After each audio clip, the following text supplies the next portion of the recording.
What's the distinction between a horror and thriller, if we're gonna go on about this? Because there are a lot of like overlapping elements, and there are a lot of horror movies that, if I were to look it up, would actually also be like horror/thriller because of, I'm guessing, the suspense element, but I also just assumed that suspense was a part of horror. So I don't know a horror movie where someone doesn't die, and if it is, then it's maybe more of a thriller than a horror. Thriller is everyone can live, but like horror, someone has to die, I think, is the mindset. That's fair. That's actually a good I can't really think of a horror movie that like everyone lives. Now, I want to bring up the art philosopher Noel Carroll has a hot take that I recently heard that it only counts as horror if the threat is supernatural. Are they saying that if it's human, then it's a thriller? Wait, actually, I was about to disregard that, but that might be keep talking. I have some conceptual issues with it, but I did want to pitch that. Now, there are horror movies where the threat is human, but it's still supernatural in some way. Like it's a stronger or smarter than possible human. Or, for instance, in like the mid 20th century, the interview I was listening to, he said like people thought Psycho at the time was a horror movie. It's, according to our current sentiments, it would be considered suspense or thriller. But at the time, they thought it was horror because there's something wrong with Norman Bates. And that was the cross-dressing, the suggestion of transgenderism or homosexuality. And that was the supernatural elements. But now we see it differently.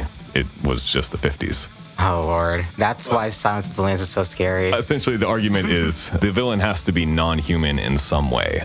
He also mentioned, like, Hannibal, Silence of the Lambs. Hannibal Lecter is inhuman because of his intelligence. Because, like, he knows things that he has no reason to know.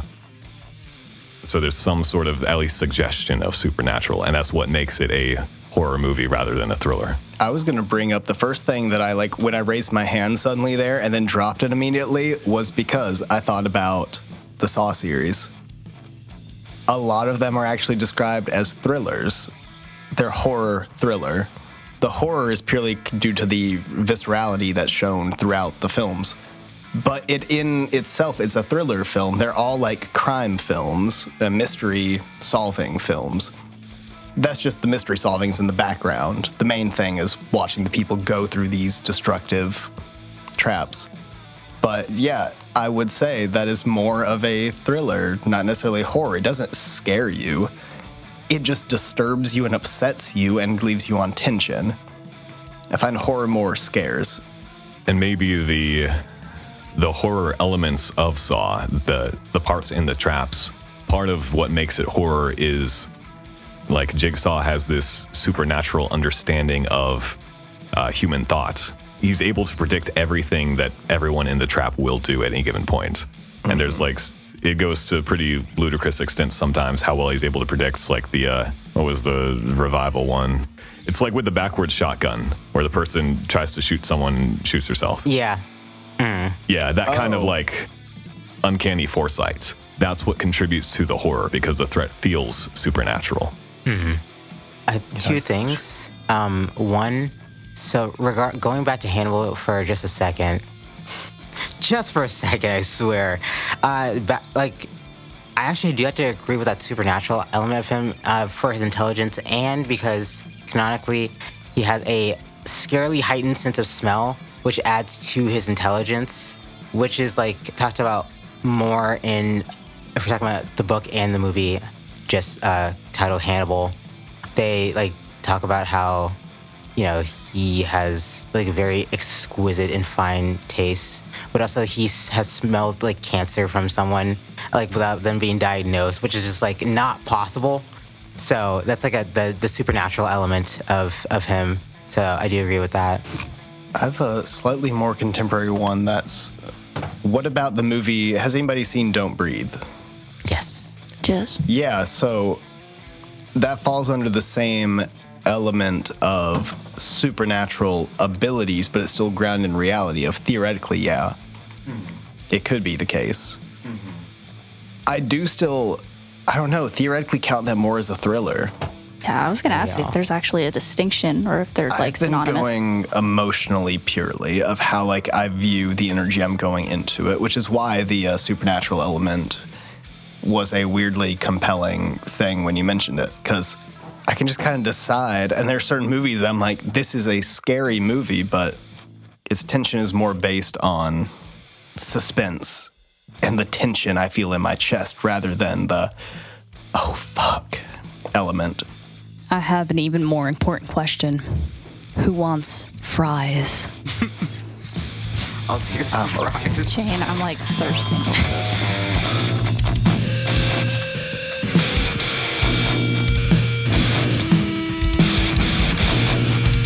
Difference between horror and thriller. I don't know if the difference is as meaningful as one might think. I'm inclined to tentatively accept the Noel Carroll thing of it's horror if it involves supernatural elements, and it's thriller if it doesn't. And it is kind of a sliding scale. Like, there's some pretty realistic horror/thriller where it's like unclear how supernatural it is or just superhuman. Another thing that this has me thinking about is, like, there's the disgust element of horror, and there's the fear element of horror. And another thing we can think about that's sort of a combination of those two, and maybe this is what distinguishes horror from thriller, is what some people would call cosmic horror. It's also been called like sublime, or a horrific take on sublime in the past, where the frightening part comes from essentially how powerless we are in the face of whatever we're facing. Like there's movies that build tension because it's like a tense situation. And then there's movies that build tension because essentially there's no way to fight whatever you're trying to fight. The thing is way more powerful than you. You don't know how to navigate this new, strange kind of threat. And this is the Lovecraftian horror of something that is unknown, that you're not prepared to fight. Like, everyone knows theoretically how they would fight a wolf that attacked them. It's still scary. Mm-hmm. It's very suspenseful. It's very thrilling to see someone have to fight a wolf. I love The Revenant. Never seen it before. But was that a bear? He fought a bear. What? And then he drove off a cliff. No, what was the one with... Gray? The Gray? The Gray, that's what I'm thinking of. Yeah. With Liam Neeson. Yeah, again, that's the kind of fun thing recently about Art the Clown is in Terrifier. He's doing the whole Michael Myers thing of he's going to show up wherever he feels like, whenever he feels like, and he's not going to be able to get got. But where Michael Myers kind of had the issue for me is his, I mean, that was the appeal of his Michael Myers' lack of emoting and lack of emotions and lack of looking like he's ever like speeding around. But Art the Clown will randomly go from a casual stroll just sprinting. And it actually feels like a more like, oh, I actually can't get away. Less of a, as a viewer perspective, less of a, oh, how did he just, when he went from casual walking, spawn here? Like, does he literally teleport? But Art the Clown, you're like, yeah, he might teleport. His so sporadic that, I don't know, he can whip anything out from anywhere. There's also the point that Art the Clown has a lot of emotion. Mm-hmm. Art, like, got offended when someone turned him down for trick-or-treating and just absolutely fucked their shit up out of spite. Absolutely fucked up the entire genre of horror gore. Like, Guinea Pig don't have shit on what Art the Clown did in that one scene. I'm gonna keep talking about Guinea Pig randomly.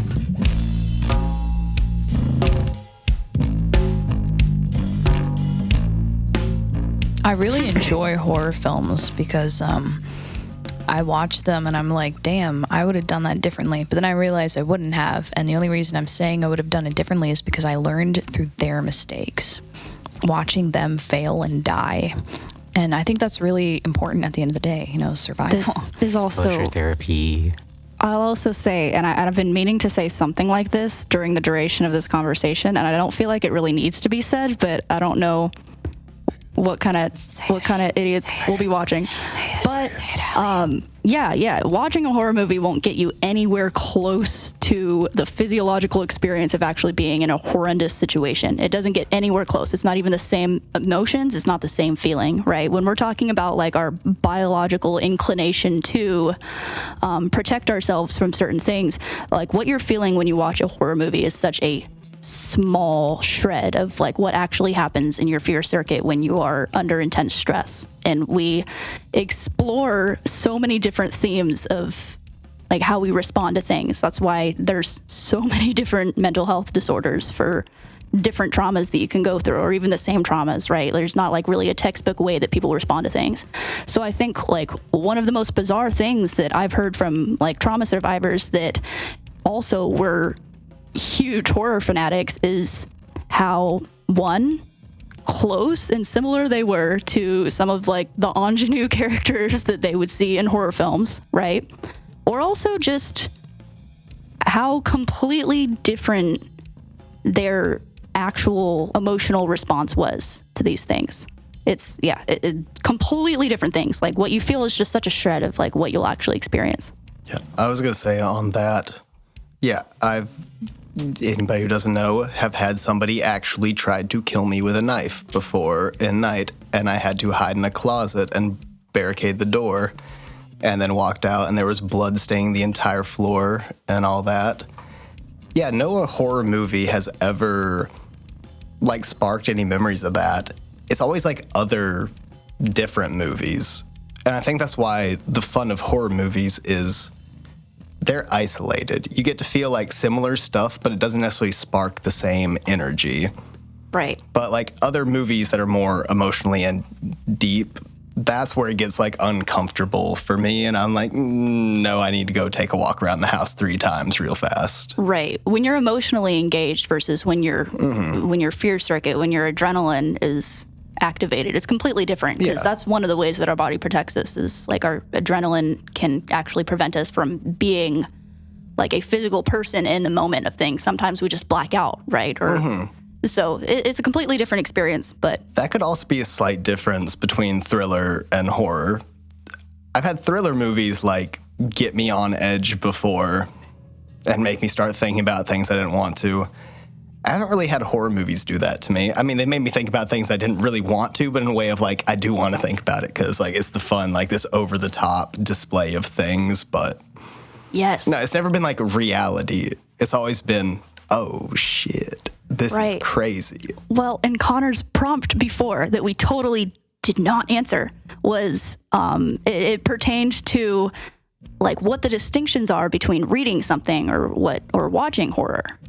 A lot of that is just how we emotionally process words on paper versus like seeing something. When your brain has to force itself to imagine things, certain things can be way more disturbing versus when it's kind of all laid out for you on a screen, or you'll miss certain things. Yeah, I was going to say the Aaron Beauregard, the Slav book that you finished earlier, the first like 3 chapters, or maybe 2, I don't remember chapters, but they actually had me like stand up and walk around and in more like reality-based, like pondering certain things, the stuff with the sister. And yeah, I had to take a lap around the store while I was reading it because it was much more let me get in my head and think about that. And I'm not even at the disturbing stuff yet, or like the disturbing stuff. And that's why I'm excited to get disturbing, because I'm like, I want to get out of this reality-based section of leading into the character development. I want to get into the over-the-top like depravity. It gets there. Because that's where I can go into a separate part of my head that's not based in reality. That's a little, I don't want to say fantasy land because it's not fantasy, but I want to go to a isolated from reality land. There is definitely, I feel like, a factor of escapism involved in horror versus thriller. If you introduce a supernatural element, something that actually is unknown, a lot of people are very well acquainted with realistic kinds of trauma, with the things you see in thrillers. And the fun of horror is that it lets you experience the emotions of fear and disgust divorced from other feelings associated with trauma, like the actual decision-making y'all can speak to it more, but the actual situational awareness that goes on. Yeah, less like a exposure therapy to the same kind of thing, but more like a getting to live only the fun parts of trauma. That sounds Right. about accurate, yeah. And again, thrillers are more annoying to watch, in my opinion, because I'm like, why are they doing this stupid thing? But then if you're actually in a situation in that moment, you're like, you don't have time to think about all the options. It's like you're going to do a stupid thing. But that's why watching thrillers is less satisfying for me, because I'm like, I don't like watching somebody make bad decisions in the moment repeatedly, unless there's this fantasy, like, narrative that's going around it. Like, oh, you tripped 3 times while running away from a person on flat ground. Like, I can accept that if it's in, like, this fantasy horror realm. But if it's, like, it's supposed to be a serious situation with actual, like, stakes, no, I'm going to be like, okay, you deserve it at this point if you tripped that many times. But, I mean, in the situation, you might have been wearing weird-ass flip-flops that you might keep tripping, but... And in horror, even if you don't trip, then Michael Myers is just going to show up in front of you when he's been behind the you. corner. Yeah. There's a campness to it. It seems like the real distinction between horror and thriller is that horror is more campy, meaning like, you know, exaggerated. And I think that's like a good distinguisher for someone like me, a layman, if you will, when it comes to like thinking about what's the difference between horror and thriller. Because I think I had to actually round back to like the supernatural thing. Like, it doesn't have to be like, you know, like demons and ghosts and stuff like that. It can be just like a supernatural like aspect of the killer that makes it just like a little bit away from reality, which, you know, it does make you feel better that it's an isolated experience. Like, you know, Hannibal's victims are victims that he knows in some way, shape, or form. So you really wouldn't be eaten and murdered and eaten by Hannibal unless you had some type of interaction with him. And it really just depends on if you're rude or not. If you were like polite, then like if you were interacting with him, 9 times out of 10 you would not, you know, be murdered and eaten. But if you're like an asshole, then you deserve it. I would love to meet Hannibal. I think we would get along. You guys would get on like a house on fire. And I want to be there because I need to get along with Hannibal. I want to see what Hannibal tastes like. I want to chop his body up into pieces and like, yeah, really. I know his meat tastes bad because he's been eating human most of his life.